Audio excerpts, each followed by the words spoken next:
Department of Justice estimates more than 70,000 people across Ohio are incarcerated. Roughly 13% of them are serving life sentences. For most people facing that kind of time, there isn't a lot of hope. But the Ohio Justice and Policy Center believes many deserve a second look.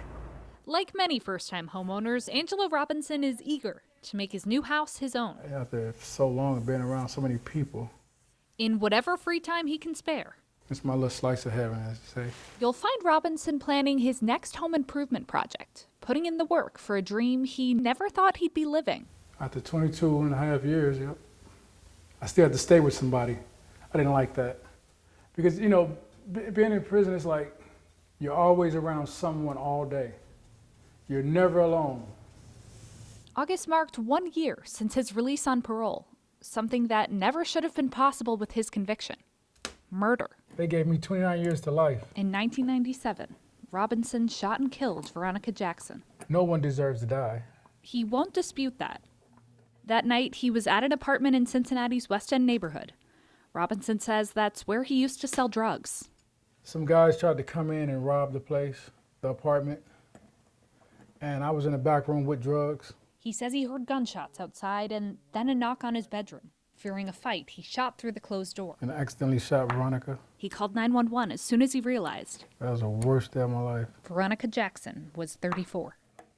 It was not intentional. I just thought I was saving all our lives, 22 years later, Robinson keeps himself busy. He just wrapped up a 12-hour day as a machine operator for Meyer Tool. He calls it his first real job. I've had little odd jobs here and there growing up, but never to this, something that I liked, something that I enjoyed.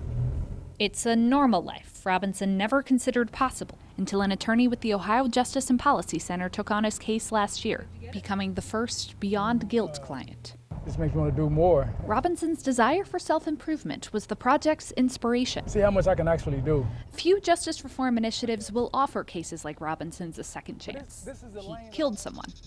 But Beyond Guilt looks at overpunished prisoners who've proven a commitment to rehabilitation, regardless of the nature of their crime.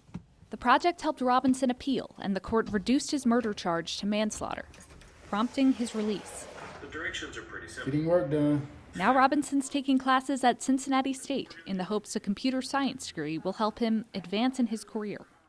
But a year in, Robinson says he's still not used to waking up in his own space.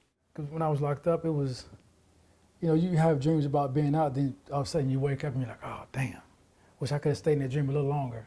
I wish I could have stayed asleep a little longer, The fact is, sometimes I work a lot just so I can stay woke, so I don't go to sleep and accidentally wake up, and it is a dream. That's why I do a lot of work and staying up.